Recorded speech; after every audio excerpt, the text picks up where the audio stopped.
And I'm live. Hello, hello, hello. Welcome to day 66 of 365 Reflections. And, excuse me, you are listening to Kathy Cross Reese, and I will do my usual. How are you doing? I am much later than I typically am. So here we go. How are you doing? I actually thought today was Saturday, but today is Friday. Yeah, today is Friday. So this morning, in usual fashion, the day started with communion in the hub, which is always the best place to start my day. And I want to invite you to do the same.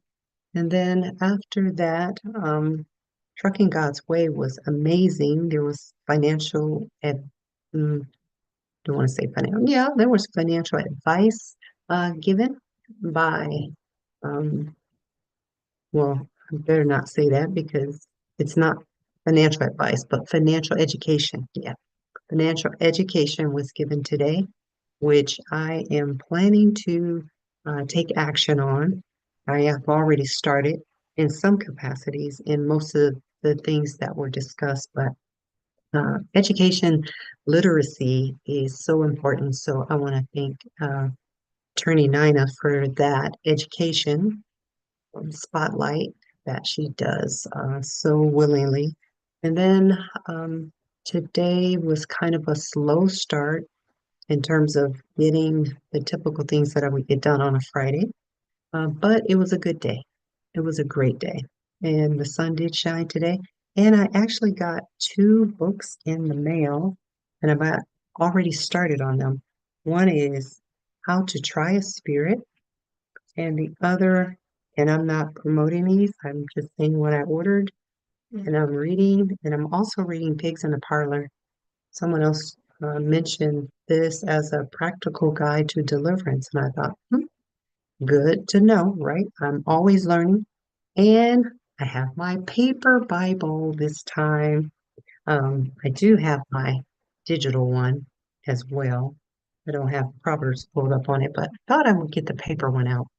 But I just read the digital Bible on Facebook, and the part that had me cracking up was I'm gonna read it in this is the Amplified, yeah, Joyce Meyer's Amplified version.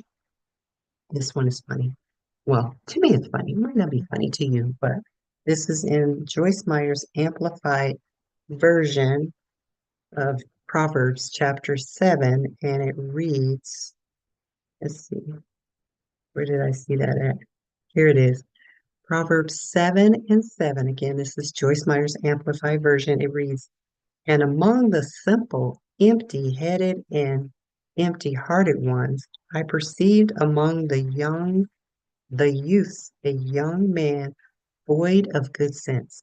I mean, that had me cracking up because it just shows how foolish, well, typically men fall into a trap, which is either sex or money, right?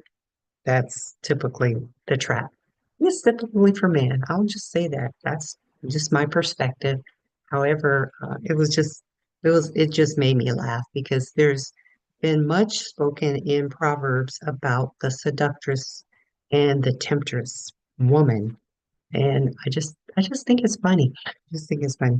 And it's true. It's very, very true. I mean, the word is true, but I can just see how this plays out in real life. It is right. If you read Proverbs, you'll just see how it just looks like where we are living, day to day. It's wisdom, but it's not common sense because everybody doesn't have common sense. So that just makes me crack up. I'm sorry. And then, let's see, what else can I share with you? My grandsons are here. I got to see all three grandsons today. That's always a joy. So always a joy, always a joy. The baby is it's getting so big so fast. Yeah. So I was telling my daughter, I said, I think you need to let him stay with me like more than just a few minutes. One time I kept him for like a little over an hour, hour and a half. He was starting to get a little antsy. Um, but I think the more, and it's hard for new moms, anybody out there, yeah, it's a little hard with that separation anxiety, I think it's called, or so yeah, that's just very interesting. So that is what happened today in 365 Reflections and Proverbs 7 about the more on the tales of the adulterous woman. So the tales, yeah, very interesting. But these books are fascinating. And my book, um, I started the pre-launch of, well, back it up. I ordered the paperback of Xavier, Xavier, Xavier. Name rhymes with Savior for my first grandson. Second grandson who is here, I'm going to let him look at his start of his book, which is Eli, Eli, Eli. My name is Elijah. So that one, I actually pushed the ebook out and I'm putting the finishing touches on it, but I want him to look at it. And then the next one will be Baby Joseph. So I'm really, really looking forward to that. Well, I'm calling him Baby Joseph. But he's a baby, so Baby Joseph. So yeah, I'll get to get those out. Then I think I'll circle to my mom and do one on her.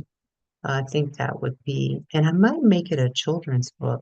Maybe I'll make it a children's book like the insight of a child with their great grandmother in the house. Because as they were coming up, they remember she's been with us for 7 years now. See, she came in 2017. So, oh, 8 years.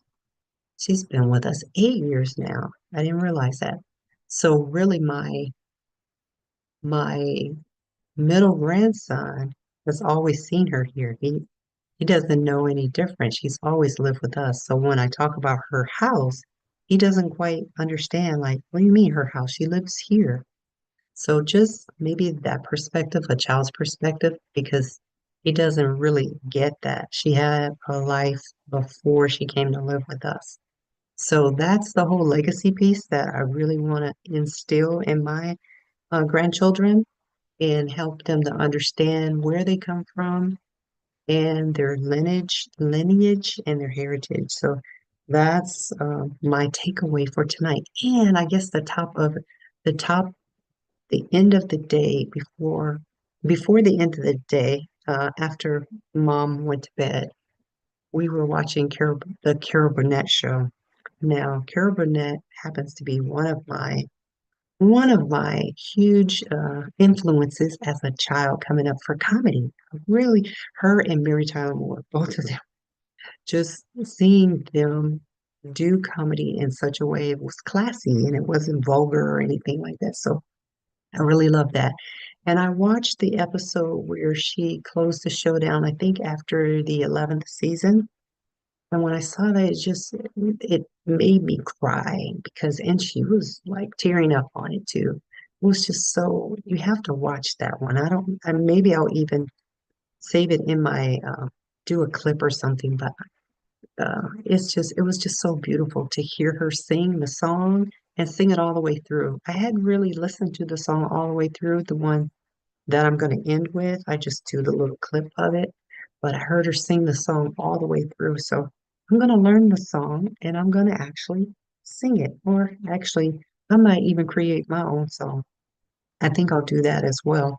But I really want to honor her because I really love her spirit. I love her influence on women like me, women like me.